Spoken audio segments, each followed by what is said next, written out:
Hello, sir. Namaskaram, Andi. Namaskaram. It's a great pleasure to talk to you, Sindhu.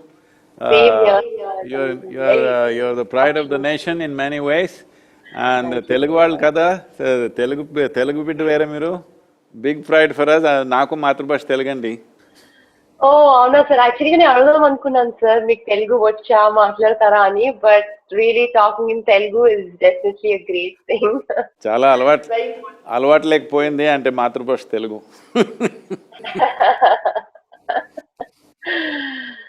ఎలా ఉన్నారు sir? నేను బాగున్నాను. చాలా సార్లు అనుకున్నాను సార్ వద్దామని కోయంబత్తూర్కి, బట్ అవ్వలేదు. బట్ తప్పకుండా నేను వస్తాను, మిమ్మల్ని కలుస్తాను అనుకున్నాను. ఈ సంవత్సరంలో రావాలి మీరు. తప్పకుండా. Within this year you must come. Yes, I will, sir. Definitely. కొన్ని questions ఉన్నాయి sir. I wanted to ask you few things. I wanted to know. So, firstly, it's a great feeling talking to you. And ఇప్పుడు మనకి we all are on standstill ఎందుకంటే ఈ virus రావడం వల్ల COVID-19, we all are at our homes. So as you know, mana nature ఇప్పుడు ప్రస్తుతం, definitely I am a nature lover, sir. I feel that a lot of I whenever I'm out there, నేను మా ఇంటి బయట garden లో తిరుగుతూ, I just feel that I have that peace. I'm very peaceful. So మీకు తెలిసినట్టుగా ఇప్పుడు ఈ COVID-19 వల్ల we have noticed a big dip in pollution levels across the world. And the rivers are cleaner, air is freshener, and we are producing less waste.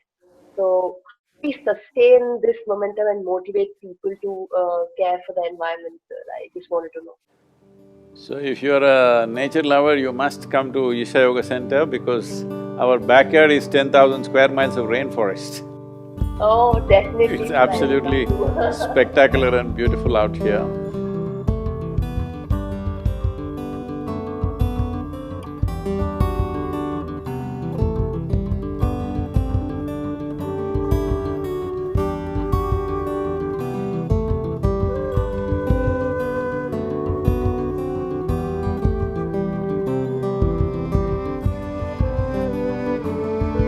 Well, in the last 40 years, I have stayed home for more than 40 days for the first time because of this virus. Thanks to the virus, unfortunately it's taking lives, otherwise it's a beautiful opportunity for me.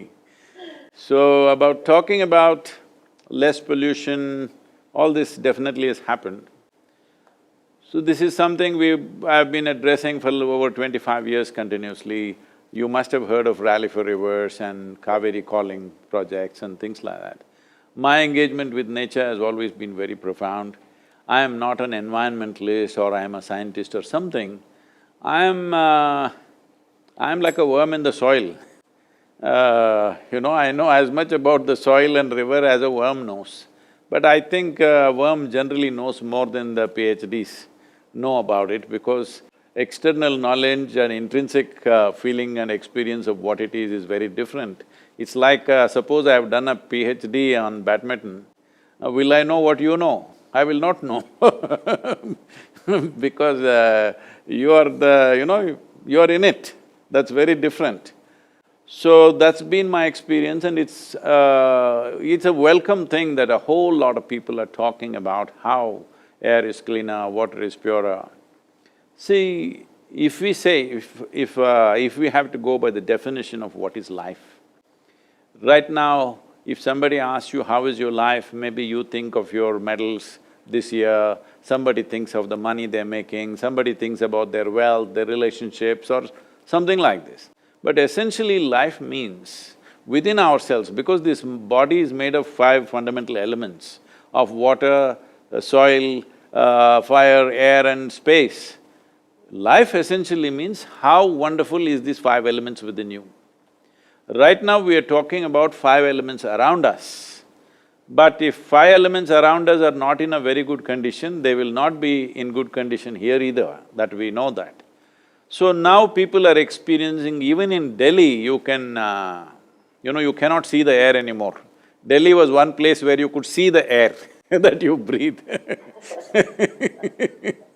So, these things are happening, it's very good, but we need to also understand we shouldn't get too excited about these things because you cannot create an ecological or environmental difference without a long-term commitment and action towards that. So, this short-term thing, 6 weeks we've closed down everything, everything seems to be okay. Once the economy gets back into thing in the next 2 months' time, everything will be back to how it was. Because there is no fundamental policy change, there is no fundamental attitudinal change, or there is no industrial revolution which is taking us from polluting industries to some other dimension, nothing like that has happened. So it is just that we've been locked down. So the simple thing is the human footprint has been minimal. Because human footprint is minimal, everything seems to be doing better. So this is something continuously I'm talking, and because of this one thing, all major religions have been against me.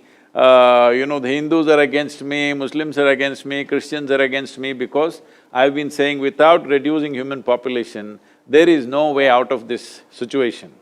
Because right now we are 7.6 billion people, United Nations is estimating we will be 9.7 billion people by 2050. If 9.7 billion people are on this planet, it doesn't matter what wealth we have, what money we have, what education we have, we will not live well, no matter what. So in a way, we are living as if we are the last generation on this planet. So now this virus has come, reminded us of our mortality in a strong way. So this is definitely the time to think, instead of making these kind of predictions that by 2050 we will be nearly 10 billion people, why can't we have a plan, by 2050 we'll be 3.5 or 4 billion people?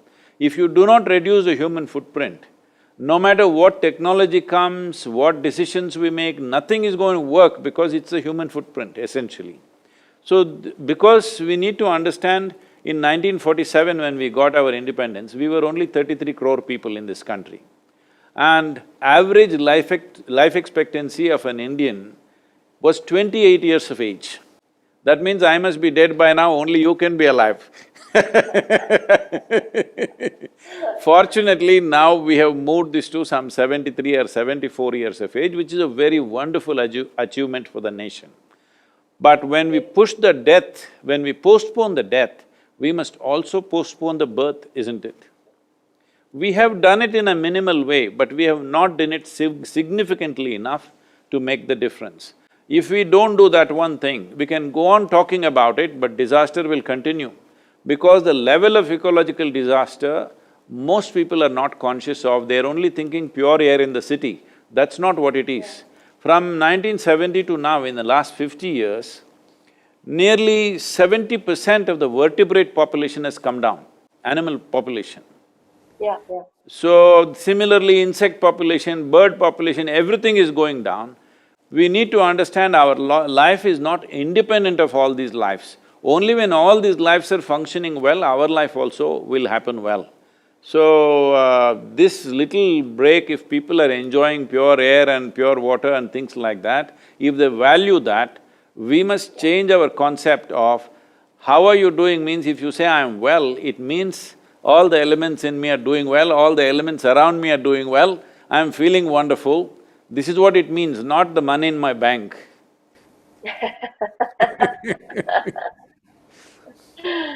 True, sir. I agree to that, and definitely adding to that, sir, are you a river person or like a mountain person? I know you've been like traveling and doing these rally for river things, and definitely it's a great thing. And I just wanted to ask if you are a river Mountain person person or or… river? See, I can't live without mountains. But Okay. because now that you ask this question, there is a thing to it because once you have mountains, rivers normally always come out of the mountain, so a river also is a add-on. Included. But if you just choose the river, you may end up in the delta. The mountain together add on with the river. Both here in our background is, we are at the foothills of Velangiri mountain, which is part of Western Ghats. In United States, our ashram is in the Appalachian mountains. So without mountain, I cannot live. Live. I agree to that, sir. One more, sir, I wanted to ask was, yes, as you know, we've been at homes and, education is one of the vital elements of the society, and this lockdown has brought a serious break to learning. And teachers across the country have risen to their call of duty of at Corona, by working nearly twice as hard to make sure the learning is continuous. They are teaching children online on Zoom calls or Google calls and are taking care of their homes. So, what message would you give to the teachers of our country? Because I know, before there were schools and there were teachings, but now it's become much more harder for the teachers. So, what is the message that you give them? Well, this was bound to happen. I've been predicting this for the last 6, 7 years, that the schools will become redundant. But this is been my wish since my childhood that school should become redundant. I went to school only when it was absolutely necessary. Considering your sport, I think you are also my kind, you have not been to school much. Yes, sir. Not regular, yeah. So, our idea of schooling is coming from Manchester version of industry, mass production, everything.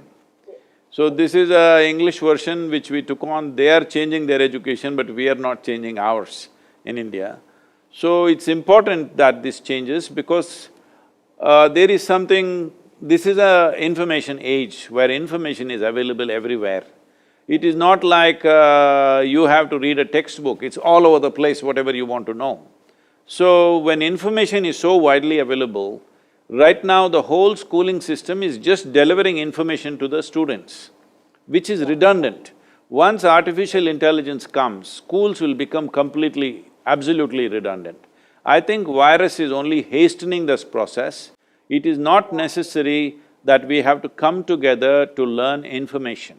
We must come together for inspiration, for focus, for interaction, for various other things. But unfortunately, only for information. I would say, right now we have school for 5, 6 days and then 1 day or 1.5 days or weekend is a holiday. We must just reverse that. That 2 days school, 5 days you just learn wherever you learn. That's how it should become in future. But we have built enormous amount of physical infrastructure, the amount of buildings around the world in the name of schools and colleges and universities is phenomenal. This will become not so relevant in future and it would happen anyway in the next 15, 20 years. But now with this virus, it may happen very quickly because going and sitting in one place is going to be a problem anyway. So this is a very welcome development. It is not even necessary teachers should be teaching on Zoom or whatever, that is part of their profession right now, but actually in future this won't be needed. Let us say you want to learn physics, the best physics teacher in the world, whatever they have taught, it's available to all of us. Why is a local teacher who's not grasped physics fully is trying to teach me, I'm asking. You and me want to learn physics or chemistry, the best possible teacher who's taught in the world is available, we must learn from that. But we go to the teacher for inspiration, for, certain experimentation, integration of things, that should happen. So, this just throwing in information at the children and thinking we're educating, that is gone because these days a 10-year-old child is better informed than their parents actually, on many aspects of life. True, sir. Yeah, as you said, definitely, yes, I agree to that because there's information everywhere nowadays and, everybody is just one second like away from the information and there's this overwhelming information everywhere. So how to shape up our own individual personality and preserve our individuality? Like, is there a balance between adapting to the changing time and saying to yourself, like, how? See, when you say individual personality, see the word personality comes from a root word called persona. Persona means a mask that you wear. To perform a certain kind of function, you have to wear a certain mask. Now you are a sports person. When you are on the court, you have one kind of mask that is needed. That mask must be aggressive, bringing fear in your opponent if necessary, whatever. You need to wear that kind of a mask. You don't wear that mask at home. You don't wear that mask with your friend. Because this mask means you must be able to wear by choice and take it off. In this virus time, everybody is masked, no choice different kind of mask But that is what personality means. To perform different types of activities, we need to structure ourselves in a certain way. But what happens over a period of time, by the time people are 30, 35, they've gotten stuck with one mask. They're not able to take it off. Everywhere they are the same way. Now it will become a painful experience. If you see between a child, anybody, whatever their age today, when they were 5, 6 years of age, if you see their faces were all like this, one big smile, grinning, you can't stop them from grinning. But slowly it becomes so grave and long, simply because they're stuck with their own personality. One mask they wore and they can't remove it, all the time it's stuck. So we don't have to crystallize our personality. It's very important we keep our personality so flexible to perform different types of activities. We should be able to put on different kind of masks. Without a mask, you cannot work. Without a personality, you cannot function in the world, that's for sure. Yeah. But you don't have to be stuck with one persona. You can be a different person as the situation demands, you can be that kind of a person. That is when you will find full expression to yourself, otherwise you will get stuck within a structure that you created. It's a prison that you build and get stuck to it. If somebody imprisons you, that is unfortunate but understandable. But if you imprison yourself, it cannot be anything more stupid than that. But that's what is happening to 90% of the humanity most of the time. But, to this answer, I would just ask that, talking about mask, but I feel that it's not just to yourself. I know you want to be happy, you just want to remove your mask, be happy, stay happy, but it also depends on the other person that you talk to or you react to. So I'm sure, that time your mask is again on. So what do you do for that? Like, for example, you're talking to a person and you don't like that person and you have to act accordingly to what he say, and you might say like, okay, you know what, that is what he said and I have to act in a way that, okay, I need to be nice to him. So how do you react to that? See, Because a lot of times it happens, like for everyone, I'm sure. Tell me, who is that guy first of all? No.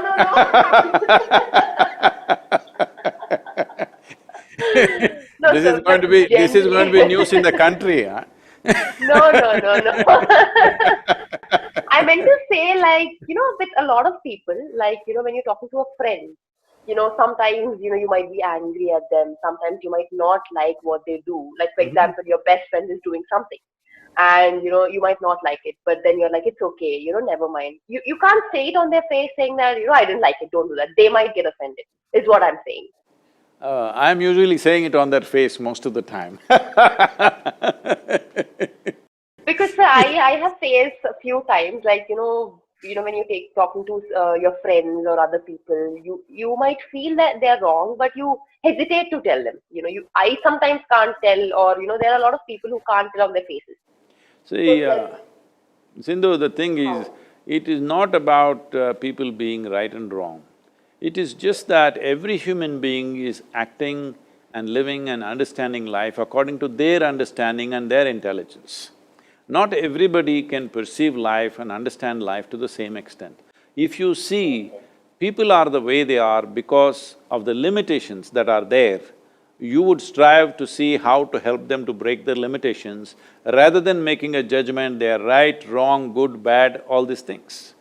There are different types of people. Everything that everybody does, it is not necessary that you must like it or I must like it, it's not so. But there is no need for us… if you wear a mask to perform a certain function, you are still who you are within the mask. But right now the problem is the mask sits so tight on your face, you cannot distinguish which is the mask and which is me. So when I say a mask or a persona, what it means is you consciously wear. When you consciously wear it, it is there. It is there for the function, but you don't become that. See, when I say you don't become that, right now, You're a tall girl. I saw on any podium you stand, you're like taller than anybody. Uh, so you were not born like this, you were born just this much and now you became this much. This is just accumulation, body is just an accumulation. Similarly, what you call as my mind, my thought, my emotion are accumulations. What we gather belongs to us, cannot be us, isn't it? It is not us. Right now this clothing, it may belong to me, but it can't be me. Similarly the body, similarly the structures of the mind. If we become conscious of this, what is me and what is not me, if this one thing everybody settles within themselves, if they are conscious of this, all these are not an issue.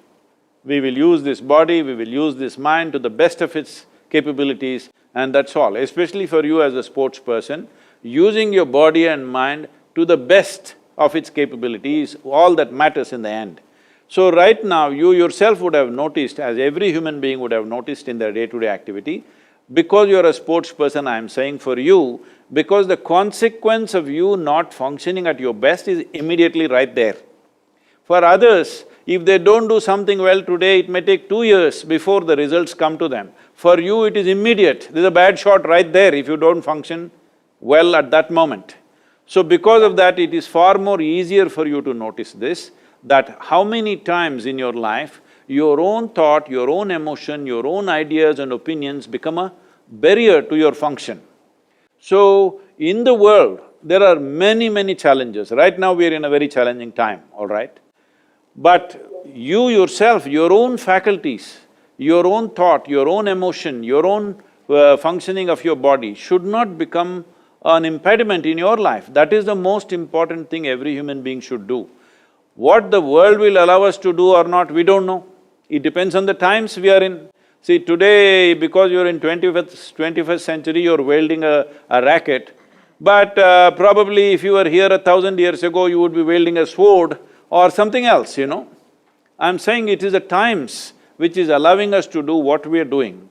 So, at this time, as there are possibilities, there are challenges. In this, if an individual human being, is here, without making our body, our thought, our emotion, our energies be a challenge by itself, if you just remove this one challenge, in your life you will perform to your best. Your best will be the best in the world, we don't know. That is subject to various realities. But the important thing is whether I am the best in the world or not is not important. To your best, you're always on. You are never a barrier to yourself. Other barriers in the world we will have to cross. Well, yes, sir, I agree to that. But at the same time, when we play, I'm a badminton player, and a lot of people say that when we lose sometimes or when we are disappointed, when we lose a match, people say that it's okay, you've done really well, you are a great, you're a great player, you're a good player. So people say that, when playing, like when I'm playing a match, people say that you shouldn't be uh, too much thinking that, okay, I'm a great player, I can win whatever match, any match I play. And you shouldn't be overconfident, but you should be confident. So what is the difference? People say that you shouldn't be overconfident. When you go into the court, being overconfident, that's not really good for you. But at the same time, you have to be confident that you can win a match. So I just wanted to know the difference because a lot of people told me this. I hope those people who give you this advice have played some game in their life. You know, one day I was walking in the Chennai airport. Then the Indian Hockey Federation secretary saw me and said, Sadhguru, our boys are going to Germany for the Champions Trophy. Please can you talk to them? A few years ago, the entire team was with us for 8 days and we made a big difference for them at that time, way back, I'm talking about almost 27 years ago. So this is a few years later, it's a completely new team. He said especially that hockey team at that time largely came from the tribal areas in Assam, Odisha, these kind of places. So many of these boys have never even traveled outside the country. For the first time, they're going all between the ages of 18 to 22, most of them. Only 2, 3 senior players, everybody else is very young, first time they're going into a international trophy, but they're good players, they all come up in that Tata Academy of Hockey, whatever that is, yeah. They're good players, but they have no exposure, they're fearful. So I went there to speak to these boys. And they had one psychologist, somebody they had invited to speak to him in the airport. They're just about to board, let's say in another hour they're leaving. So this guy is telling, what, maa baap ka izzat, aapka, this, I can't repeat these words, he's saying, your parents, this thing, their, honor is upon your shoulders. Desh ka izzat, aapka, this mein hai, sir mein hai, something he's saying, okay? So these boys are just looking open mouth. 1 billion people's expectations is killing, huh? Nobody can carry it on their head. So I looked at this torture they're doing to these boys, and then they asked me to speak. I asked these boys, do you like to play hockey? They say yes. Then I said, I'm sure. I played a lot of hockey when I was young. So I said, I'm sure you can't play hockey. You don't know how to play hockey. Then suddenly their pride, he said, no, we can play hockey. So we took a stick and a ball and dribbled around a little bit in the airport. And then I said, I don't think you guys, you all gammards, you come from tribal land, can you play hockey? You don't know how to play hockey. Then they said, no, we can play hockey better than anybody. Then what is your problem? If you can play hockey, put the damn ball in the goal, that's all. Don't worry about your country, about your mother, about your father, all this nonsense. Your only thing is you must have lust in your heart to put the ball in the goal, that's all. Yeah. You don't try to carry India with you. After you win the thing, then India will come into picture. At that time, only thing that matters is the ball and where it goes whether it's with you or it's going to somebody else. And like when we were actually this conversation was in Hyderabad. I was having a conversation in Hyderabad and one of these persons asked, after all the conversation, the last question is this, Sadguru, how to beat Pakistan in the cricket game? I said, beating Pakistan, Indian army should do. Indian cricket team should not beat Pakistan, they must just hit the ball. They must just hit the ball. What are you trying to beat Pakistan? So with all this emotion, you will do stupid things.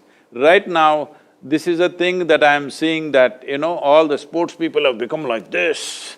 It is not at all necessary to do that. There is substantial medical and scientific evidence to show that when a person is of a pleasant experience, joyful and well, your chemistry is very pleasant. This means your body, your brain, your instincts, everything will function at its best. There is enough evidence for this. But now everybody is going like this, they think only with aggression they can win. It's not that. You don't have to have any aggression. You just have to hit the ball or shuttle or whatever you're hitting well, that's about it. So people believe unless you create a certain level of anger and this thing against somebody you can't play, that is not so. If you're enjoying the game, you will play at your best. Unfortunately, this trend has caught up like this. That's why I said, you must watch Ronaldinho, how deceptive it is and how joyful he is. Have you seen Ronaldinho? No, I didn't see. You must see. On the YouTube, you just go and watch Ronaldinho, you must see. I will. Because I thought in your game, everything is fantastic, no deception, you're too direct. Yes. I agree to that. Because I think, yes, I am practicing on that. And as you said, how much ever you just play a stroke, the opponent is if the opponent knows, he's gonna take it easily. Yeah. And I'm sure like when you play against someone and it's just a difference of like 2-3%. But I think if I improve my deception, as you said, definitely I'm gonna raise, some more percent higher. And I think, talking about tall people and, me having that good reach, as you said, yes, definitely I have to utilize that and, I'm definitely gonna improve a lot more if I really focus on that. Yeah, today morning I watched you playing. Did you find any mistakes, sir? Like, do you No, have any? see, what I'm seeing is, you're playing with a Japanese girl, Yeah, whatever her name, she is… I mean, Okuhara, yeah. both of you are international classes of players, there's no… It's not for me to teach badminton to you, but what she's covering with 1.5 steps, you're covering with a single step, the space. Yes, yes. I mean, don't take me wrongly, I'm not saying anything that way. No, no, no, no, no, no, You're actually built for tennis, but you're playing shuttle. I'm saying it's a much smaller court compared to your tennis court. So you covering it so efficiently and it's much easier for you to do that. But a shorter person is always much easier, a smaller person always is much easier to bend, fold their body and get it back quickly.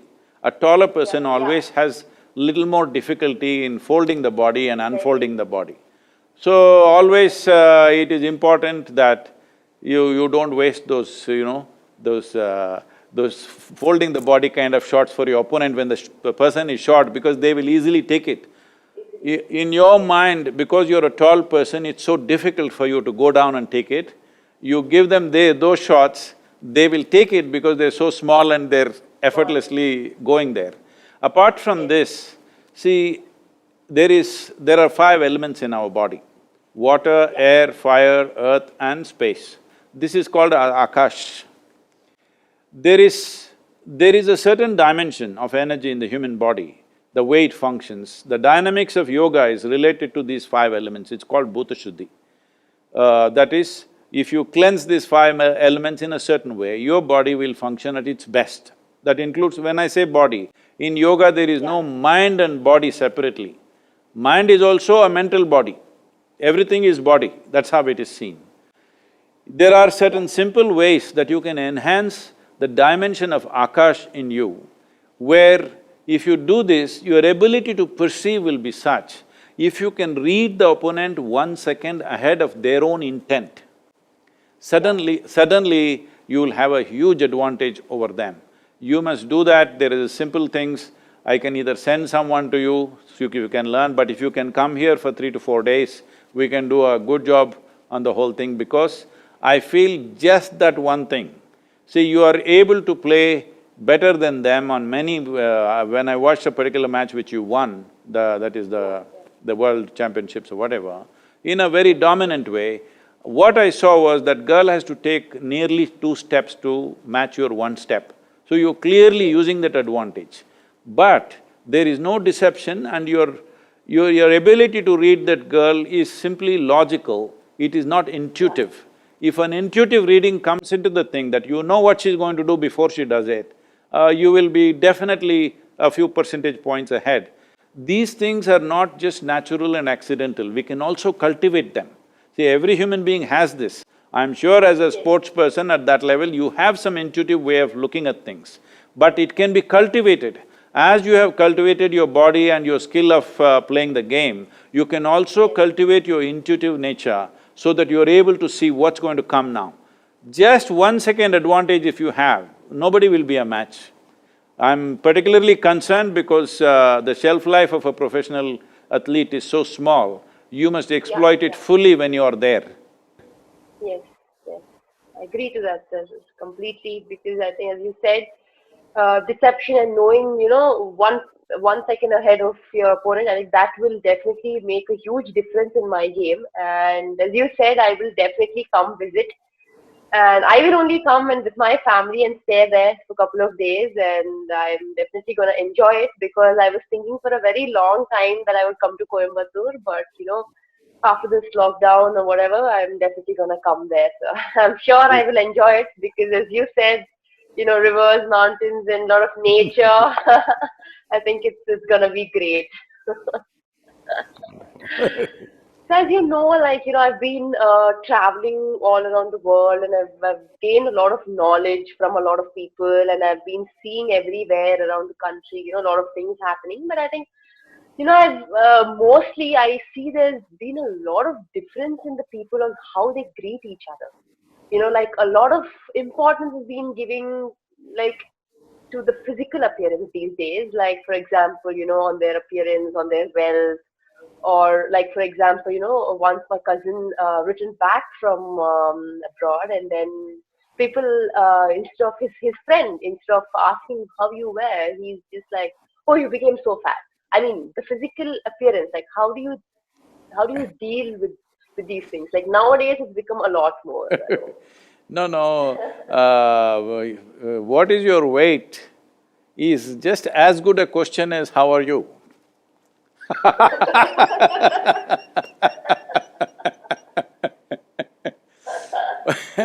How about what is your wealth, what are you worth financially?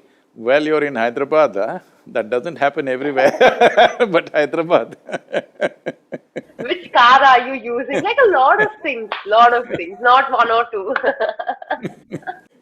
Yes, see the thing is, we went towards market economy.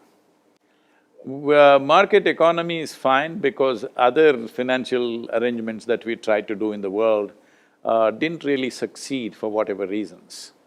So this has been a reasonably successful model, though it leads to a lot of exploitation of environment and also people in many ways. But this has been the only successful financial model on the planet. But we did not understand market should be in the marketplace. Right now our minds have become a marketplace, everything is a transaction. So, you're in Hyderabad, I mean, I'm sure you're well about that, but for most people, if a girl or a boy has to get married, first thing is how much wealth do they have? That is what they're checking out. How much are they worth? And they'll get their properties evaluated before they get married.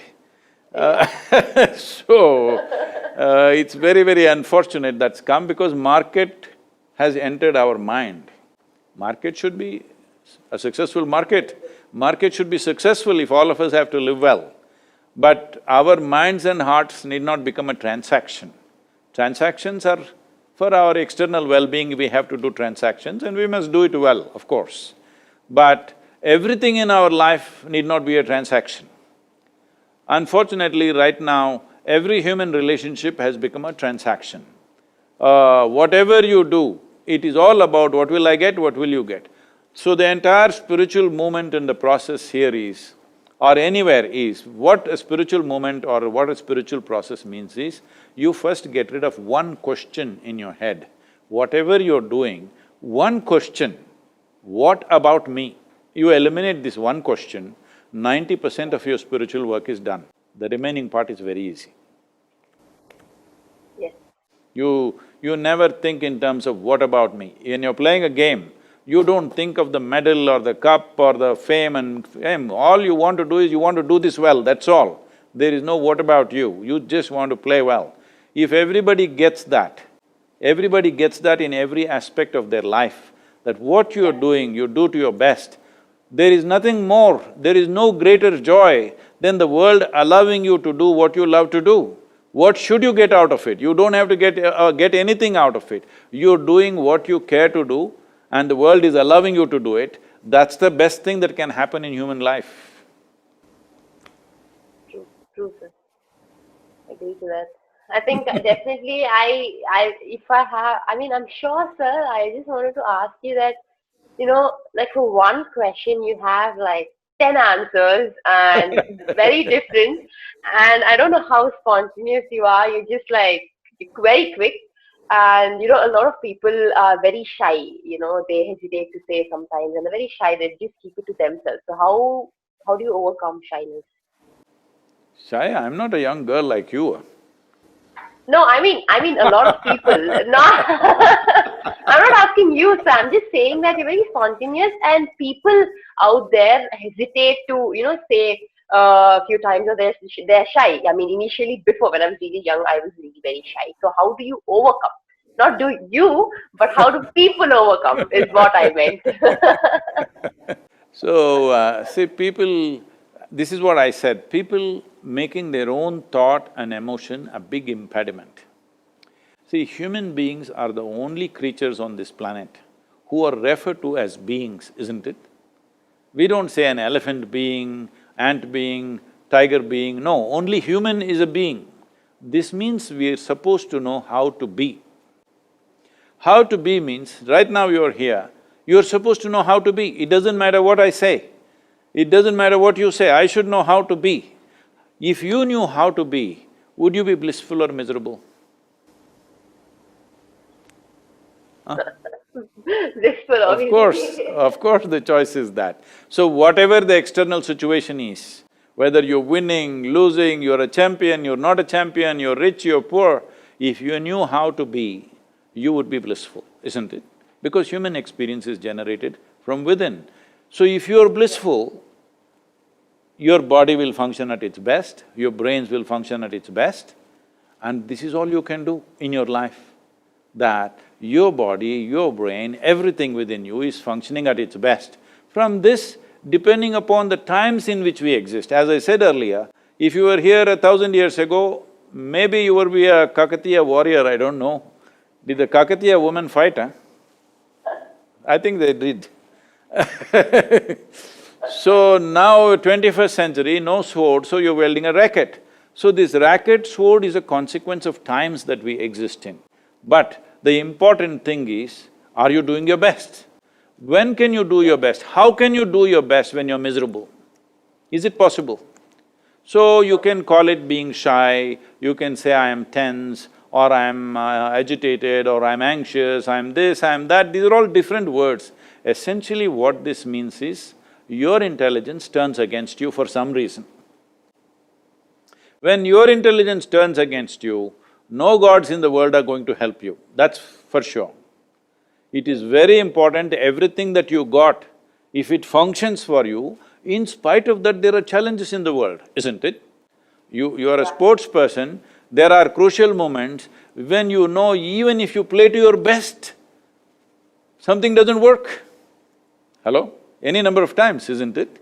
Even if you think you're doing your best, well, either the other person is better than you or something is not working, something doesn't happen the way you want. Because the more you take yourself to a peak, the more you notice it, that the difference between success and failure is such a thin line. People think successful people come from one set of stars and failures come from another set of stars. No, between success and failure, the line is so thin, it's a silk thread. One moment you fall this way, one moment you fall that way. For this, when this is the nature of life, you must know how to be. You know how to be means just this. What is it that makes a person shy or confident or whatever? Confident means you're stupid, shy means you're lost, you know because confidence means what? Where there is no clarity, you're trying to build confidence. You don't need confidence, nor do you have to be shy, because what is needed is clarity. If you see everything the way it is, absolutely, then you don't need confidence. You will do it to the best of your capabilities, that's all. Will I do something as good as you? Maybe not, but I will do it to the best of my capability, and that's the most important thing. So, this whole problem is just this.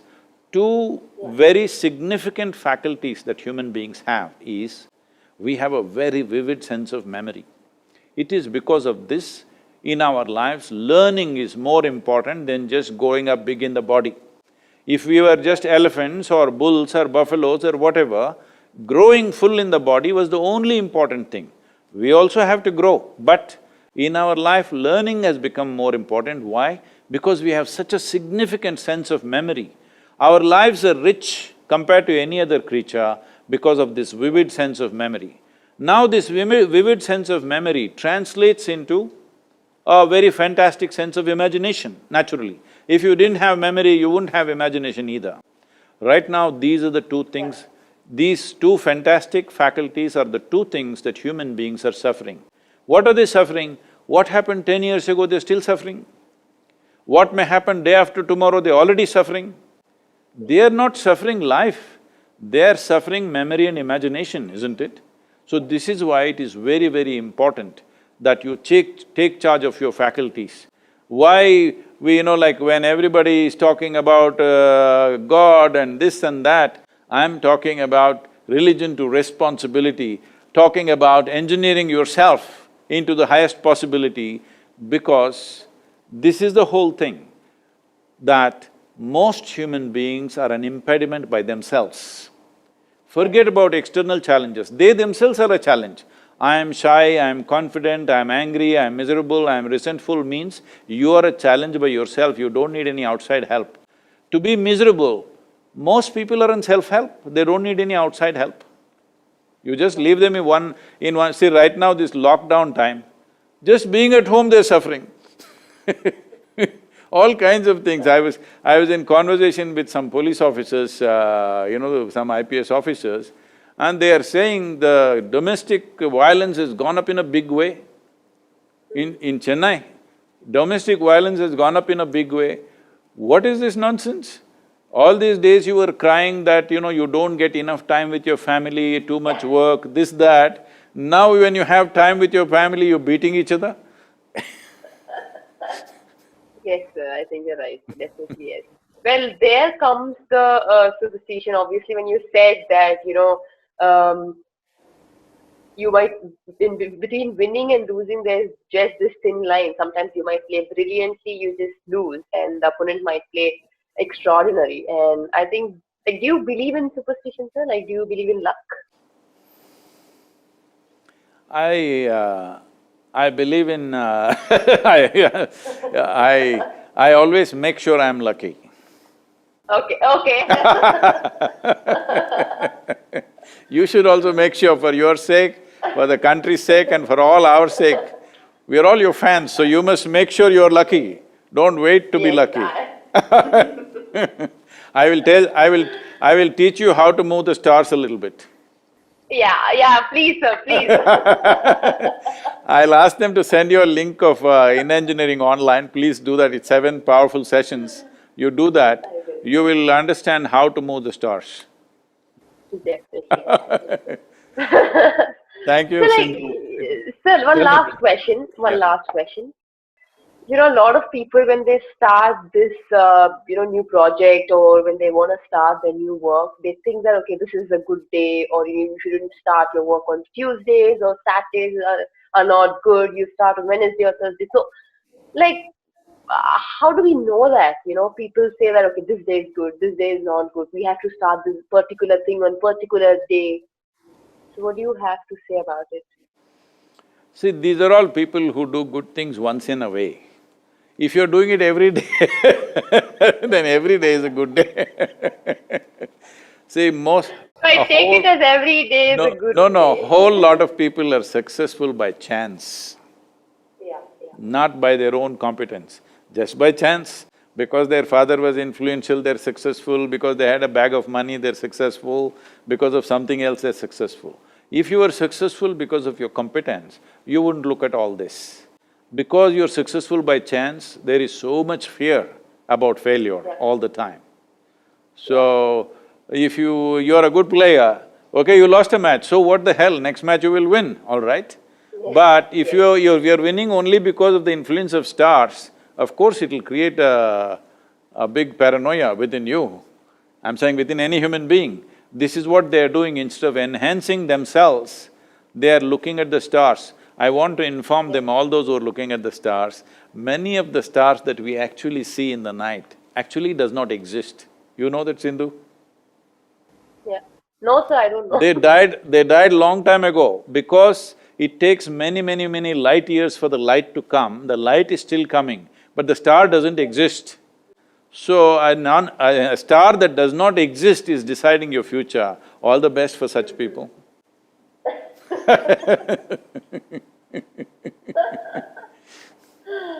You just see the shuttle, don't look at the stars. No stars, only the shuttle, yes. I am lucky, I have to say I am lucky. I was just thinking when you said shuttle, just 3 days ago I did a painting for a feather, of a feather, Okay, just a single that's feather. nice. I'll send a wow. picture to you. Definitely, yes, please sir, please do send. Thank you, Sindhu. Wonderful Thank talking. you, sir, wonderful. We look forward to having you here, please come with your family. If Yes. you come for like 5 mornings if you're here for about 3 Yes. to 4 hours every day, if you're willing to spend, Okay. we will Yeah. put something into your system which will be hugely beneficial for you. Some Yes. simple practices which can make a lot of difference in how you function. Definitely, sir. I will come with my family and stay there. And once again, thank you so much for giving me this Thank you. opportunity talking to you, sir. Namaskaram. Thank you so much. మీకు పెద్దవాళ్ళకు చెప్పండి మీ ఇంట్లో నమస్కారం చెప్పండి. చెప్తానండి తప్పకుండా. అందరూ మిమ్మల్ని బాగా ఫాలో అవుతారండి. They watch your videos. They really like. So when I told them that I'm talking, they were like so excited and they're just looking forward for it. నమస్కారం. Thank you. Thank you, sir. Thank you.